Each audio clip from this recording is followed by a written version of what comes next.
One and all, I welcome you all to this Innovations in Hematology webinar series, where every month we have a webinar exploring a novel therapeutic or diagnostic option in the field of hematology, where we have experts in the field speaking to us on the topic, followed by a very interactive question and answer session trying to elucidate practical solutions for the problems that we face in our routine day-to-day practice.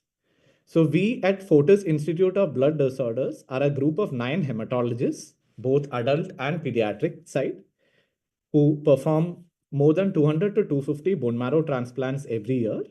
The team headed by Dr. Rahul Bhargav, who is the principal director of hematology, and other colleagues, we do cutting edge work in the field of hematology, and Dr. Srinidhi has been spearheading the efforts to build up a molecular hematology program where we have been having an NGS technology in house where we get our NGS reports in 3 days instead of 3 weeks, which was the standard before. And we have also been venturing into newer technologies and exploring options like ctDNA and PCRs and other options for our Indian patients. So in today's webinar, we would be discussing about the role of ctDNA in lymphoma, which we strongly believe holds a lot of potential for the future. And this could go a long way in meeting the unmet needs in the field of lymphoma prognosis as well as diagnosis.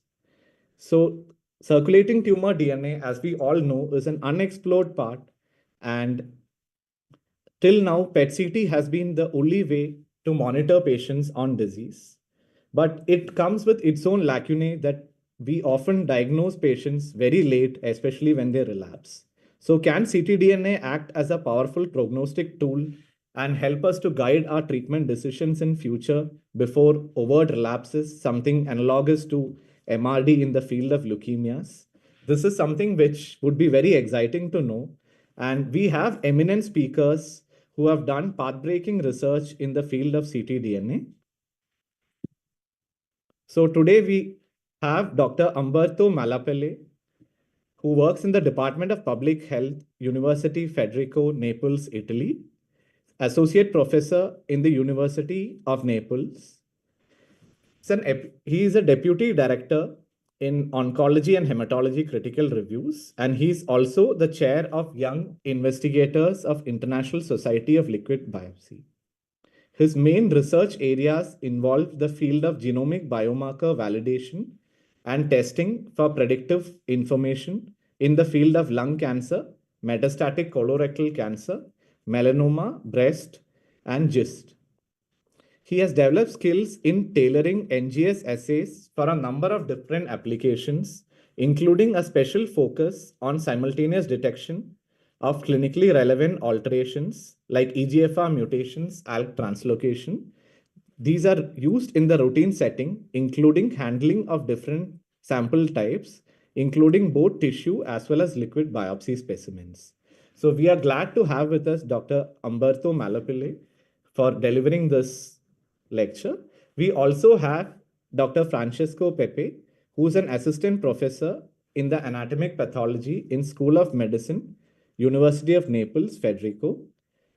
He's a main investigator in the field of genomic biomarkers, aimed to validate and test new generational technical approaches for molecular diagnosis of lung cancer, metastatic colorectal cancer, melanoma, breast, ovarian, and other malignancies.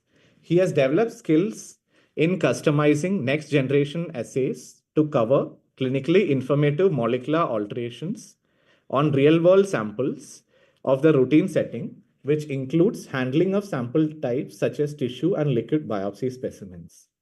Before I hand over the session to our eminent speakers, I would like to invite Dr. Srinidhi to share our experience so far in the use of ctDNA in lymphoma patients. So hello everybody, and pardon me for my voice, but then our experience is young because we are a very young lab, and we've just started doing ctDNA in lymphoma, And I put up these 5 cases because these are the 5 cases for whom we have the data on the response on a PET scan or a clinical response. So these 2 patients have been on CAR T therapy. The journey of one patient is illustrated in the figure in the right sided panel. And you can actually see that the pre-infusion ctDNA has reduced at 4 weeks post CAR T and 8 weeks post CAR T, and even the TP53 mutation VAF has become undetectable. Although now we are a little faced with a complex situation that his PET scan, the recent most PET scan, which is not there as a part of this figure, is showing a response, but his ctDNA level stays the same, and the TP53 is now 0.1% VAF at a depth of coverage of 70,000x. So this is where I would want Francesco to actually, share his experience that what does this actually mean? Because we are new to this, we want to know what to do with it. And then we have 2 patients in chemotherapy whose graph I'll just show you in the next slide. So patient number 1, that is the blue line. If you see, he's having a waxing and waning kind of a ctDNA level despite the response on ultrasound and PET. And similar, the second patient also.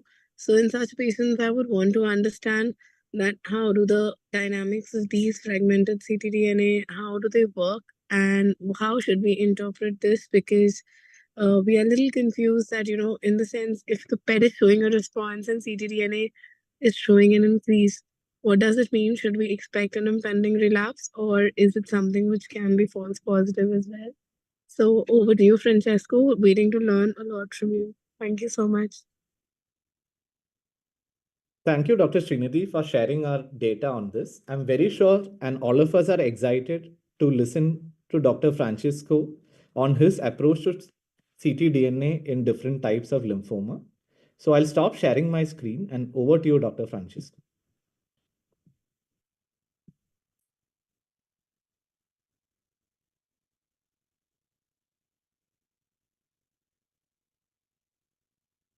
Hi, everyone. For us, it's a pleasure to join to this meeting. Are you able to see my screen? Yes, your screen is visible. Perfect.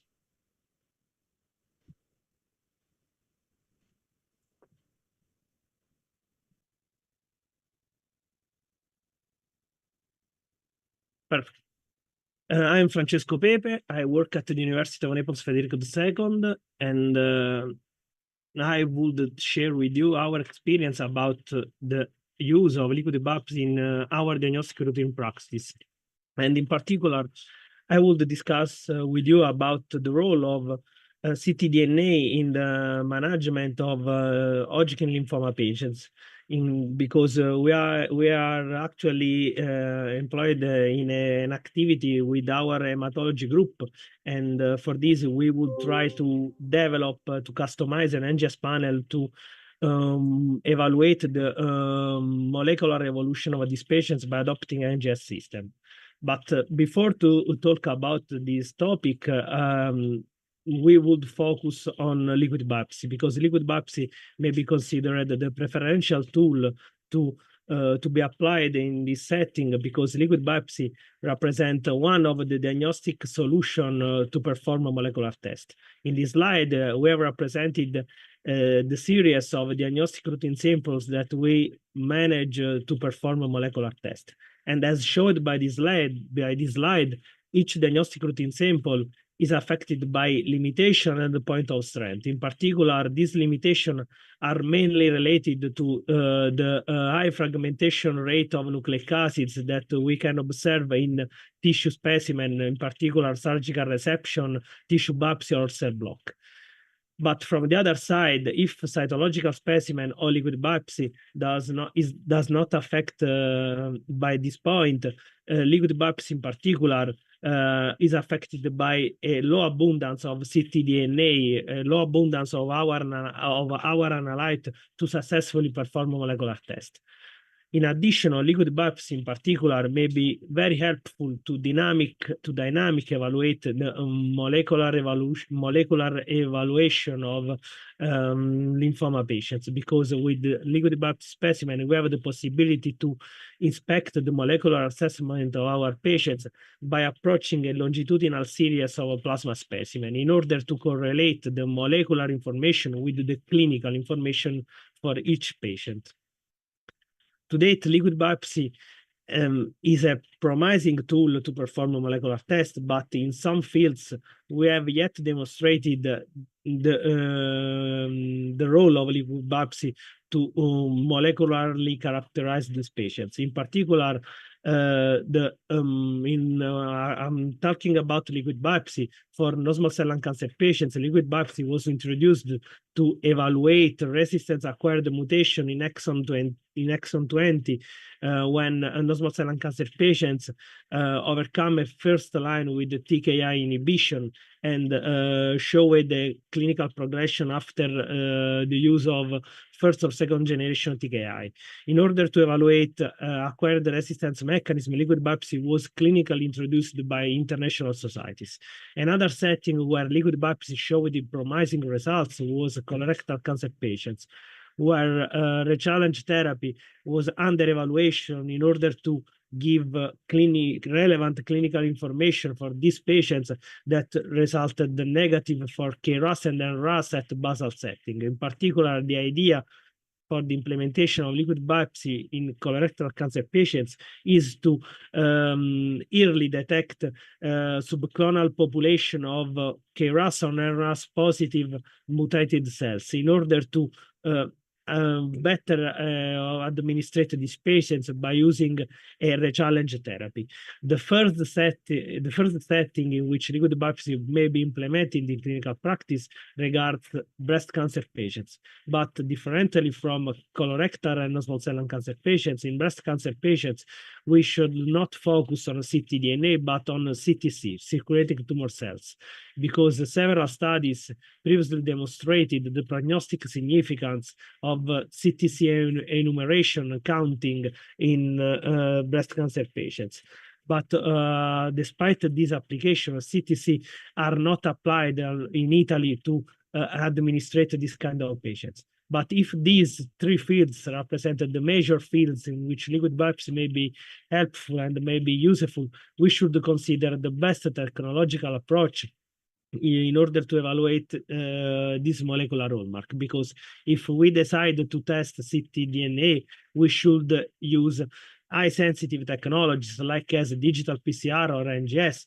But in the instance of CTC evaluation, in this case, we should adopt another technology, other platforms in order to count and measure CTC levels in our blood specimen.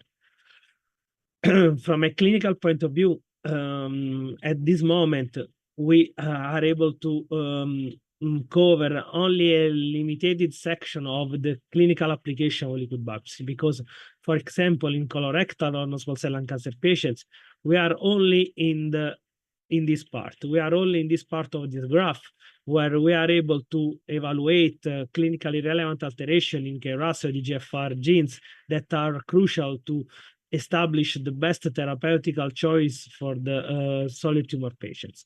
But this graph underline the clinical fields in which liquid biopsy may be applied, in particular taking into account the dynamic application of liquid biopsy to study, to evaluate solid tumor patients like as a lymphoma patients.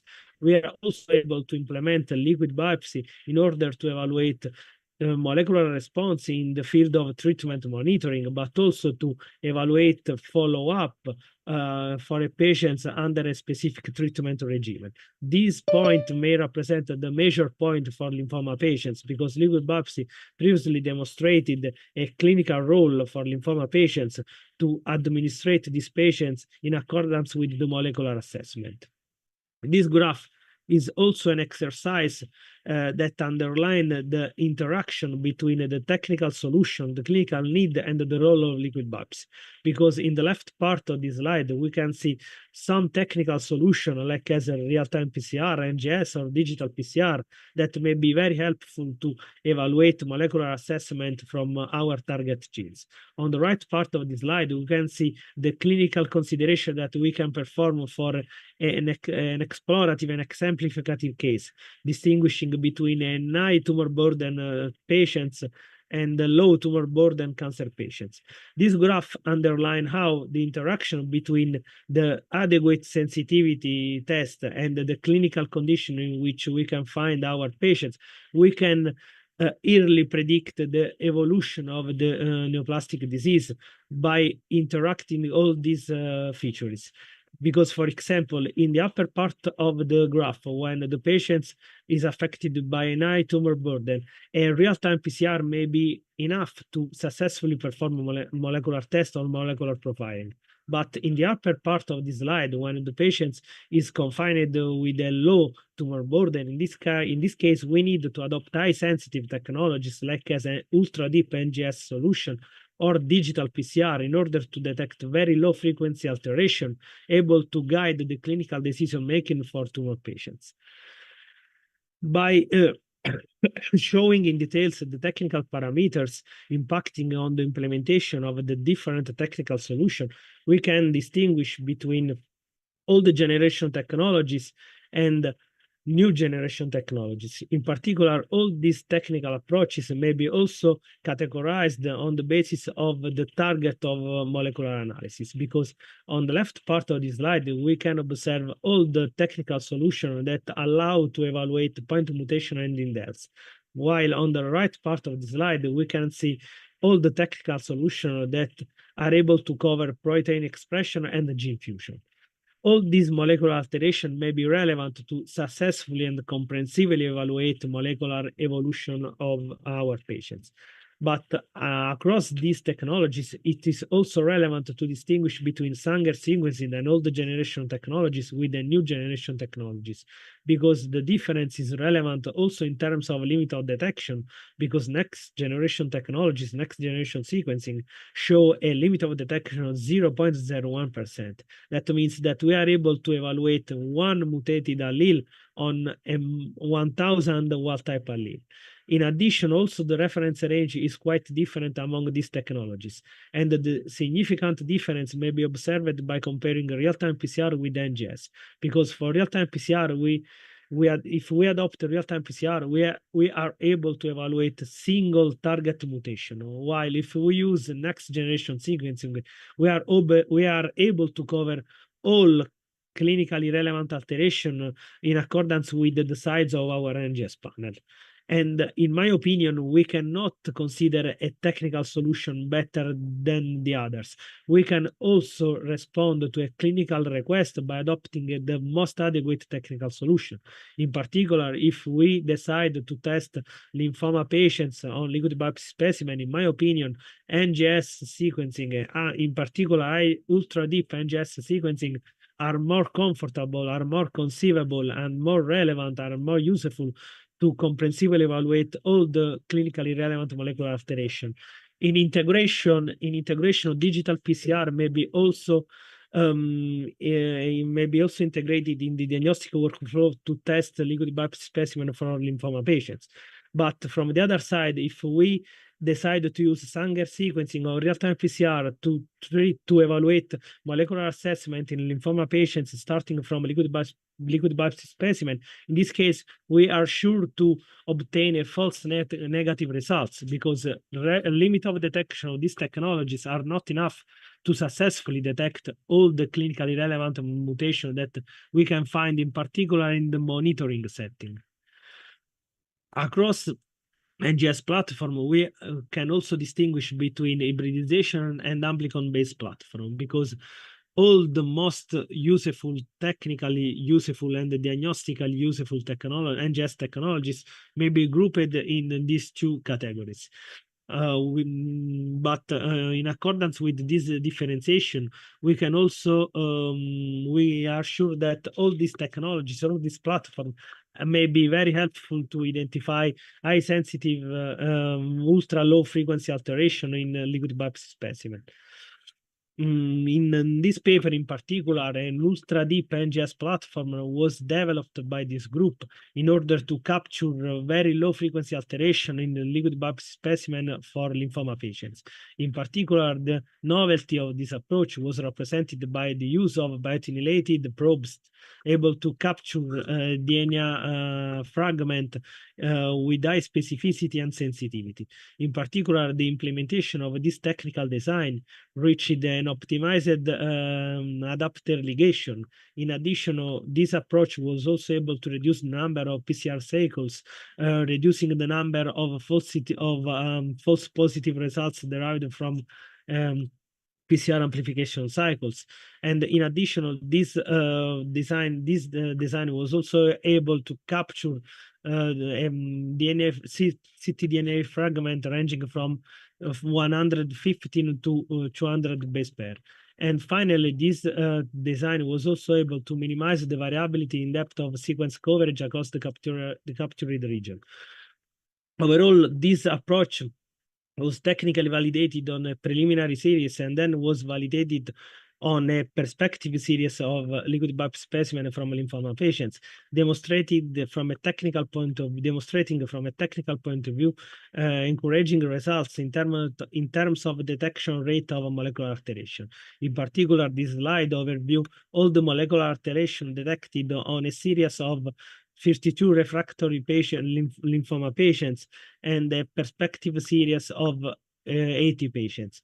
Overall, from a technical and a molecular point of view, this panel was also able to evaluate STAT6 as the most mutated genes, because a clinical significance STAT6 mutation was detected in more than 40% of cases. In addition, the most prevalent mutated pathway was represented by NFKB, in line with the literature data. Another crucial data was represented by this graph in point D, where the integration of genomic DNA on the previous series of matched tissue specimen of lymphoma patients and corresponding liquid biopsy specimen for ctDNA evaluation demonstrated that a significant difference was observed if we decided to test only genomic DNA or ctDNA. And complementary approach may be very helpful to improve our molecular assessment to administrate this kind of patients.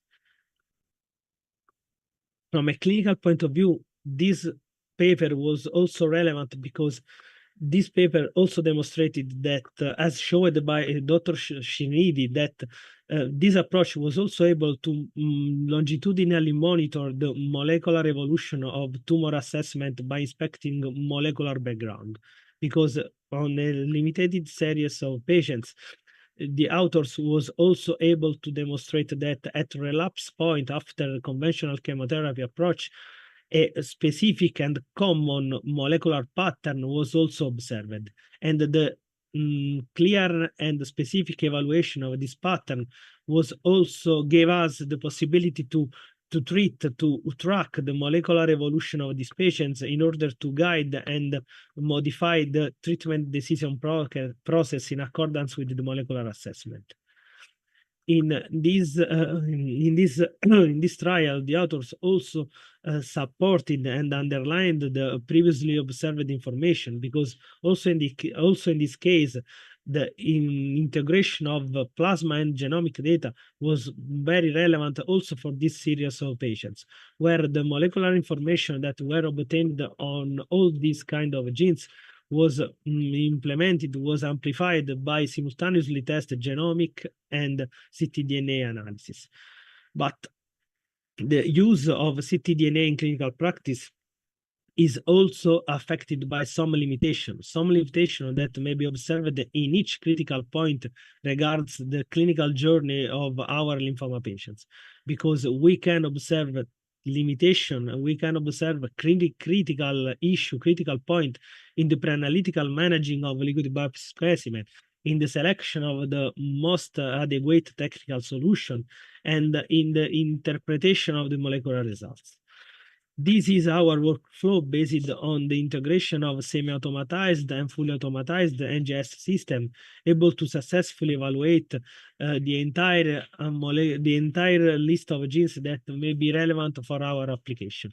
In particular, in the upper part of this slide, we have showed our semi-automatized workflow based on the plasma collection, on the blood collection, the plasma separation, the cell-free DNA purification by using a fully automatized, by using an automatized procedure, and followed by a molecular test by using a semi-automatized NGS system. In the upper part of the slide, we have also showed another approach that we simultaneously use on our diagnostic routine practice, built on the same pre-analytical part, but the main difference was represented by the use of a fully automatized NGS system, able to cover all the technical procedure to perform and to complete molecular test.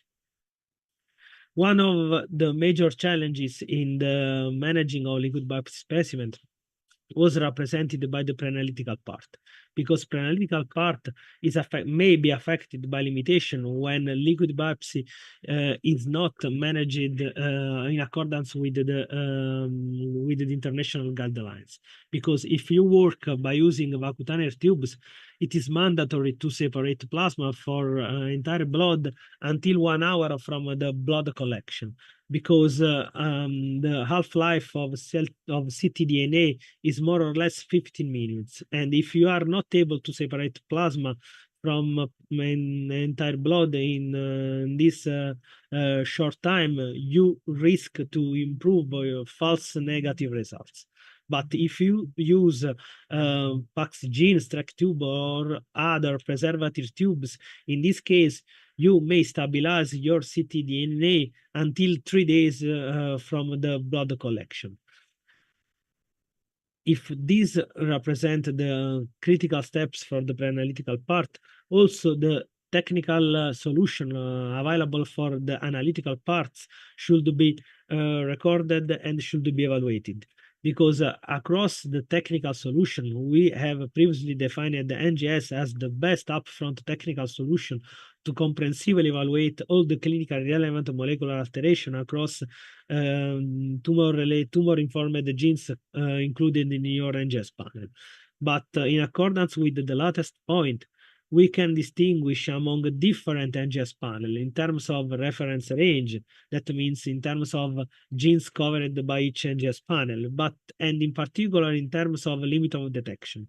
Because to evaluate clinically relevant molecular alteration in monitoring field of lymphoma patients, you need to use very sensitive, ultra-sensitive technologies, ultra-sensitive NGS panel that should evaluate in deep molecular alteration more than a conventional, a common NGS panel.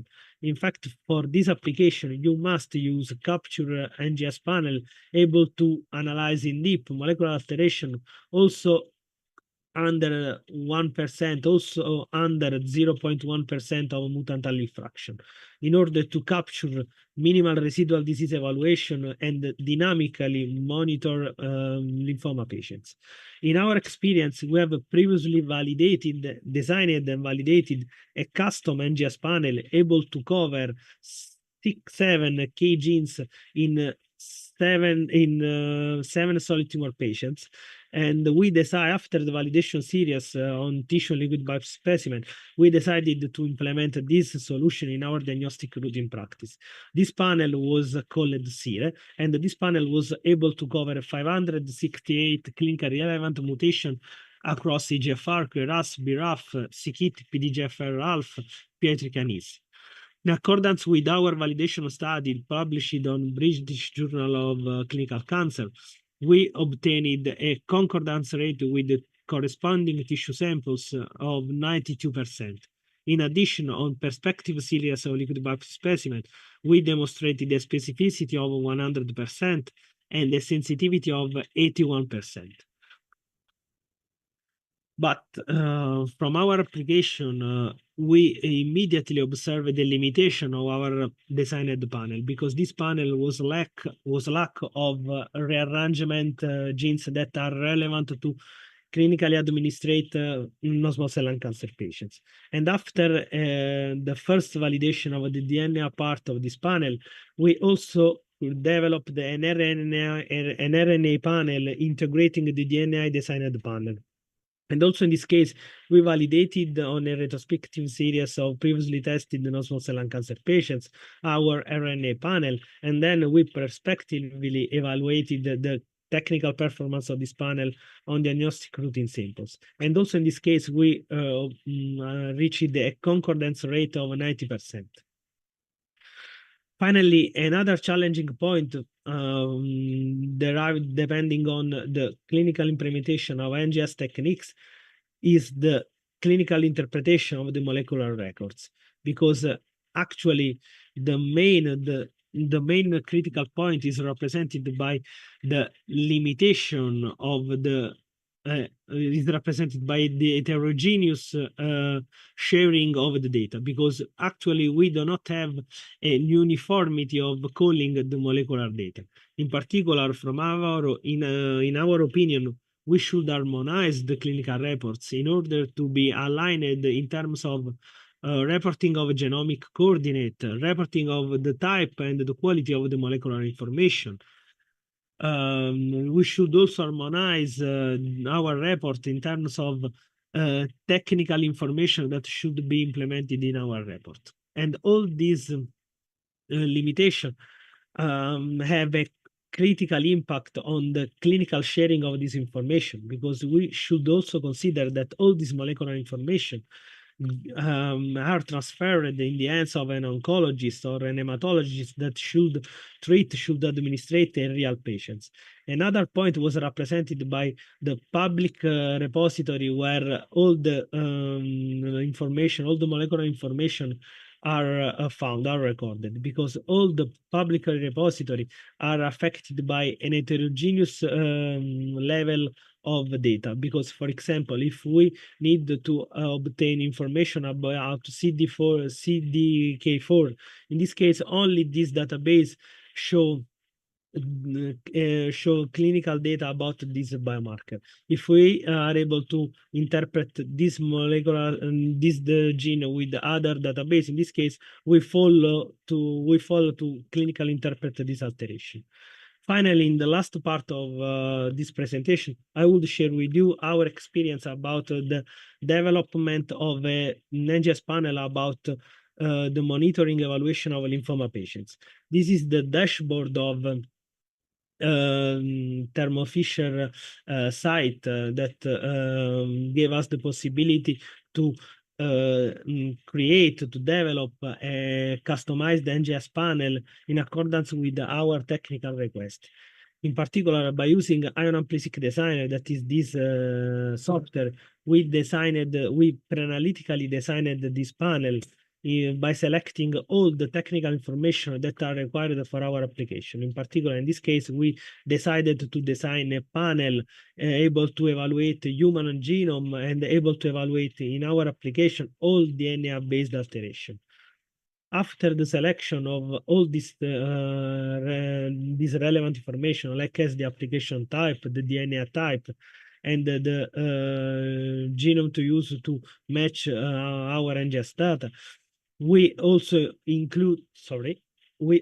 included in our panel all the genomic coordinates that are relevant to molecularly evaluate our lymphoma patients. In particular, all the molecularly relevant genomic coordinates were distributed across 52 genes that, in accordance with our hematology group, was enough to molecularly evaluate this kind of patients. And after the in silico validation of this panel, we technically and analytically validate this panel. A challenging point by the application of this panel was represented by the number of pools, because this pool was built on 3 pools, 3 tubes that containing all the primers that are relevant for our application. And sorry for this, because this slide is in Italian, but this is only to demonstrate that the analytical phase was successfully completed, and we harmonized and optimized the technical information, the technical data in terms of PCR cycles, in terms of annealing time, extension time, that may impact on the successful of our technical solution. This is the final one of the final slide that show the technical results of the application of our NGS panel of a retrospective series of 8 liquid biopsy specimens collected from lymphoma patients. In particular, in the left part of the slide, we can see a heat map that reflect the number of fragments that are successfully produced and generated from an NGS panel. In the higher part of the slide, we can see all the technical parameters that gave us the information about the successful analysis from a technical point of view. In particular, we obtained a high number of loading wells, and all these loading wells were in the vast majority of cases able to overcome all the technical quality check of our analysis. In the lower part of the slide, we can see other quality check that are mandatory to be inspected before to accept and to validate molecular results. In the left part, we can see the read length of our fragment that is dependent on the fragment size able to cover our panel. In the middle part, we can see the accuracy rate of, in the middle part and in the right part, we can see the accuracy rate regarding the calling of our DNA. And as demonstrated by this graph, the accuracy rate is very relevant and is very high, near to 100%. This is the series of our case. And this case was analyzed in duplicates, and this is the panel, this is the fragment length of each duplicate series. And also in this case, we can confirm that the technical acceptability of our results was also specified for all samples. In particular, the mean read length, the number of reads, and the read length histogram was in line with our project. This is the first pre-analytical part. This is the molecular inspection of our data, because all these variants was automatically called by data interpretation software. And as showed by this graph, we should also use a specific filtering approach in order to remove not informative molecular alteration in this series. But all this data support our idea that this panel was technically reliable to monitor these patients and to evaluate molecular assessment on these patients. This is the our pre-analytical and analytical validation on this series. Our aim is to implement this panel on a perspective series on lymphoma patients. And in the next year, in accordance and in collaboration with our hematology group, we will try to implement this patient on a perspective series on lymphoma patients, because we are collecting patients and we are selecting the reagents needed to perform this test. Thank you for your attention. Thank you, Dr. Francesco, for that excellent talk.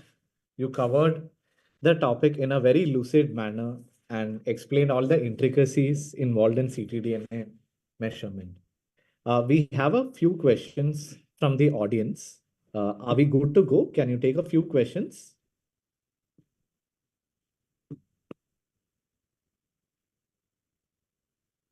Dr. Francesco, can you hear me? Yes.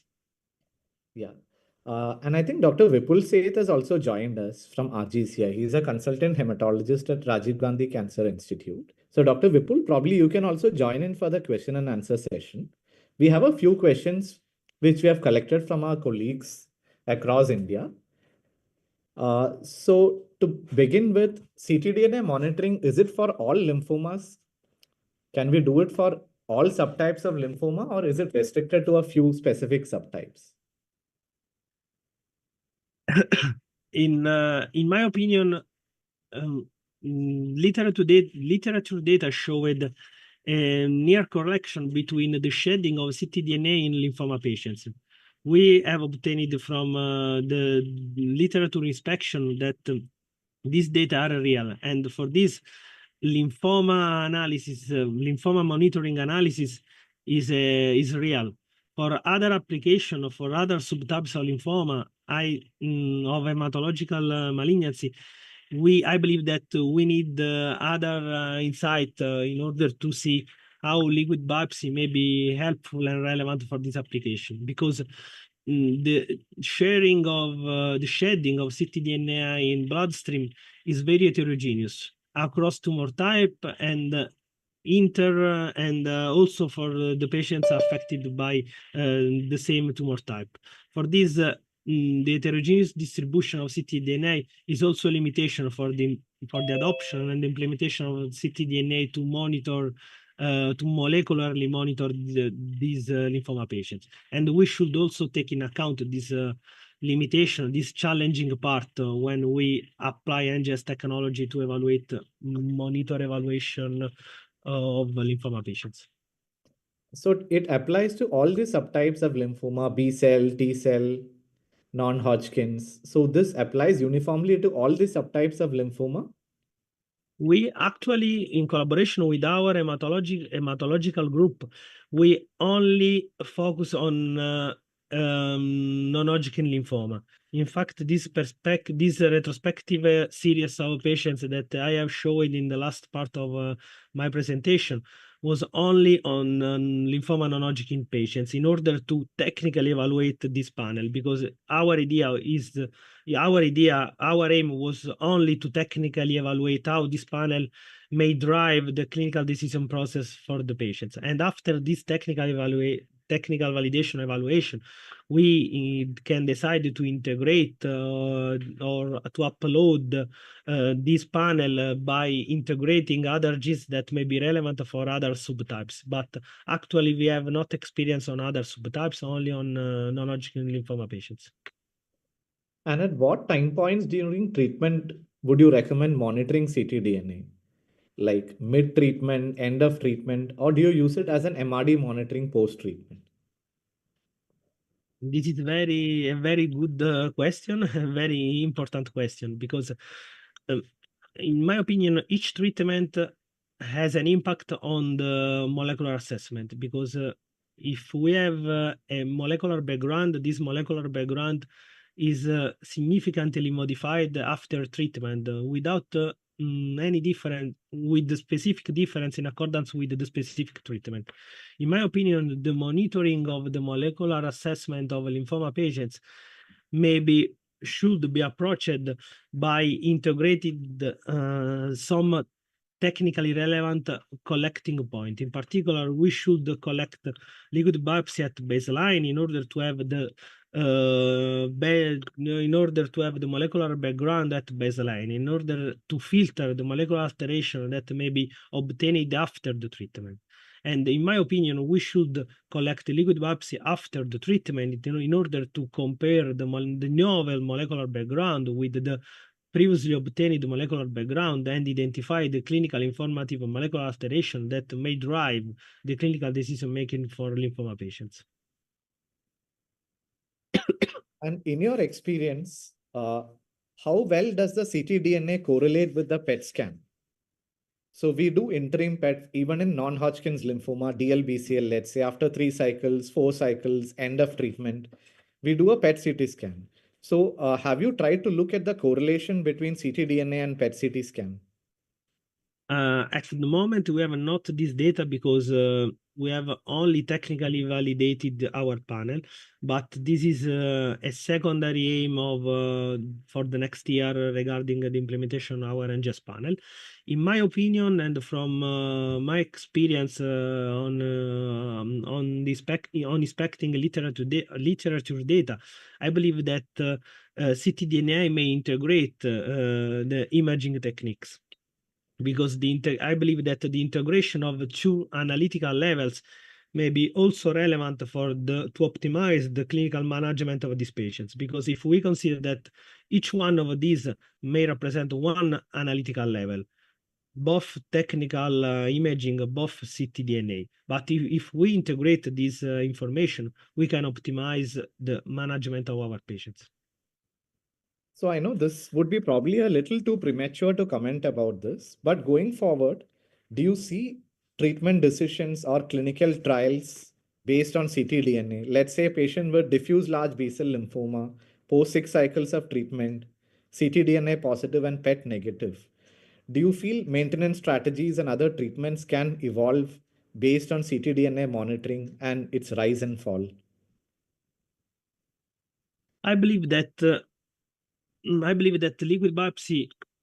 I believe that we need to work. I believe to work a lot to implement this data, because I believe that the data about the subcategories should be enriched, should be improved by in order to correlate this information, because liquid biopsy alone at the moment is not enough to administrate these patients. And in my opinion, we can consider that the integration may be the most adequate solution. Absolutely. I think a lot of work is going on in the field, spearheaded by your group. So, going forward as clinicians, very often we are enthused by this fact that we can have a MRD monitoring akin to what we see in, let's say, AML or ALL. But as far as the ctDNA is concerned, how much coverage is good to differentiate between a Hodgkin's and a non Hodgkin's lymphoma? I believe that if we talk about technical coverage to successfully interpret a molecular alteration, I believe that we can consider to reach an ultra deep coverage for our molecular alteration. And to reach an ultra deep coverage for our molecular alteration, we must adopt ultra sensitive strategies like as CAPSEC, like as amplicon based solution that should need to reach more or less 5,000 pair of coverage to accept the molecular alteration.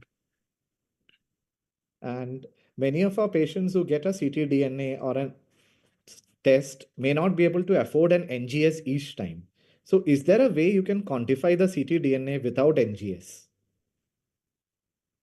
I believe that this is a point, this is an emerging point, because also in the solid tumor patients, we only consider the qualitative information that may derive from the analysis of ctDNA.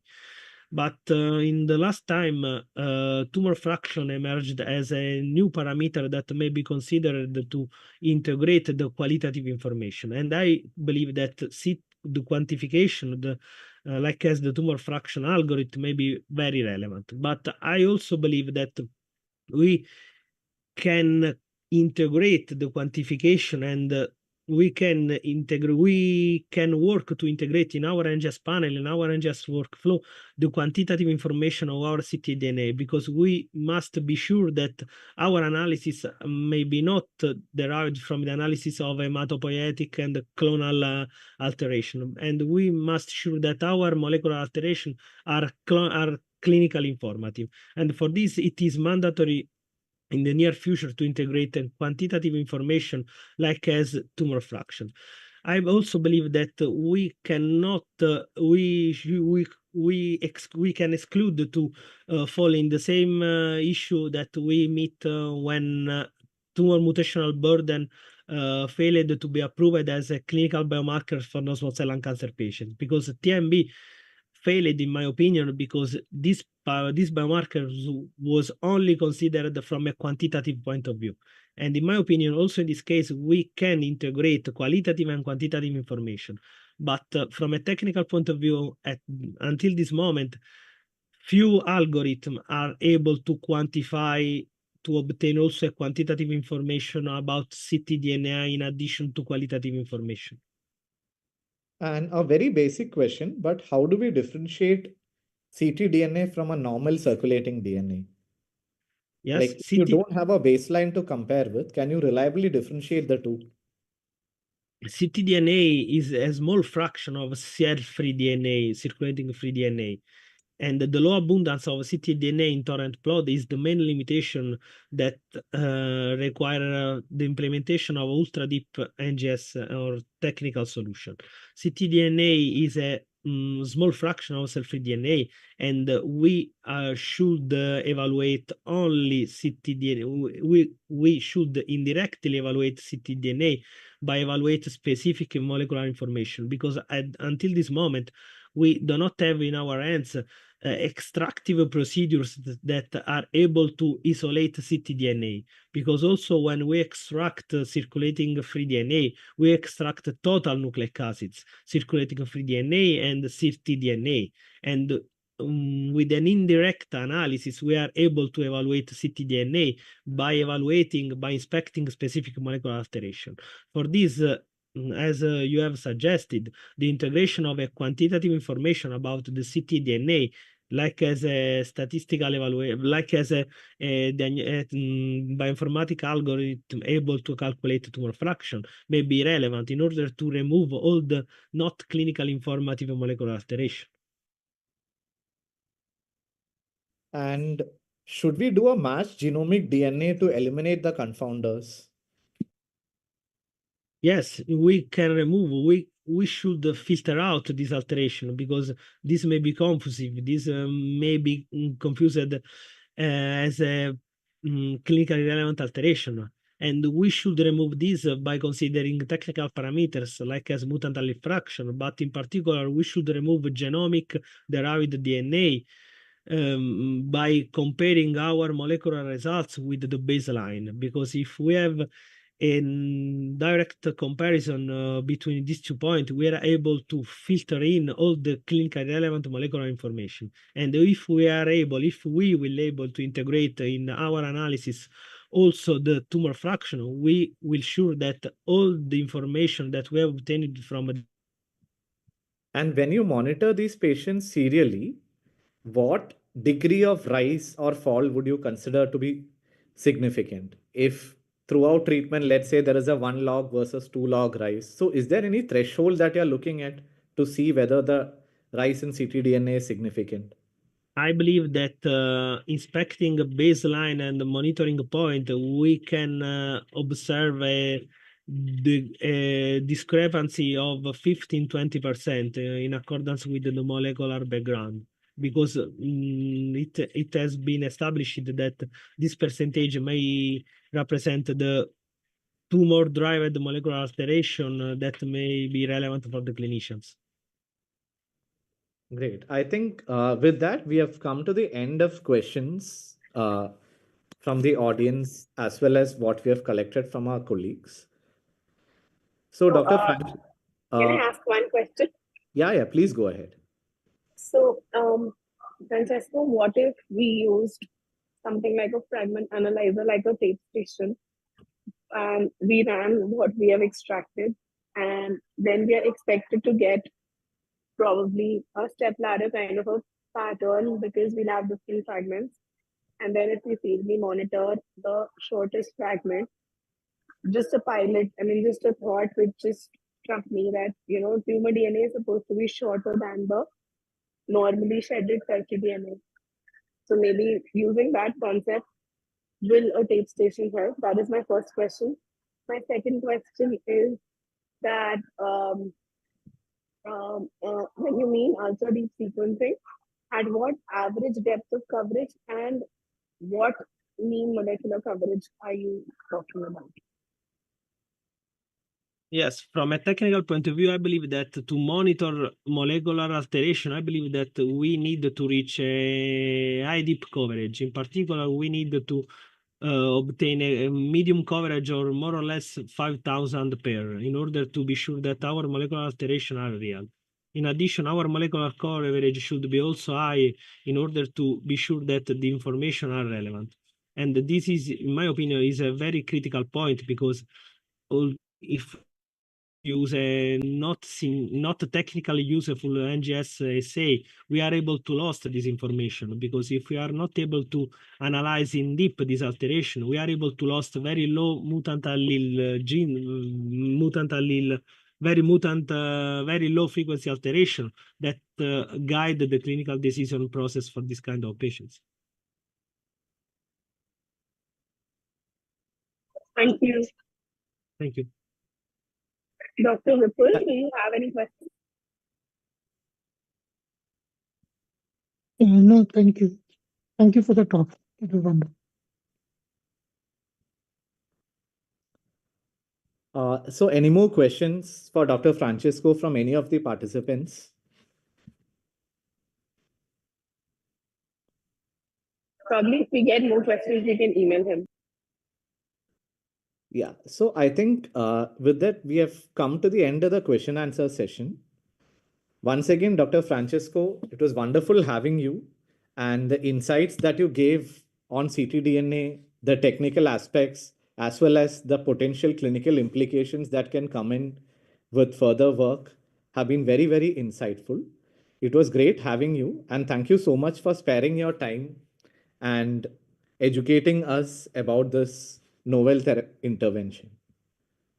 Thank you. I thank one and all who has joined us on this Friday evening from India. So we are pleased to have more than 150 to 200 participants from 8 different countries joining in for this wonderful webinar. I thank one and all for sparing their valuable time and logging into this webinar organized by Fortis Institute of Blood Disorders. We'll have the next session this Friday on the 20th, where Dr. Nitin Jain will be speaking to us regarding time-limited treatment strategies in CLL. This webinar would be at 7 p.m. Indian Standard Time on the 20th of December, Friday. And I request one and all to log in for that webinar too. Once again, thank you, Dr. Francesco. It was wonderful having you. Thank you. And before we wind up, I would also like to thank Emcure Pharmaceuticals for providing this platform for organizing this webinar. Dr. Srinidhi, concluding remarks from you before we wind up.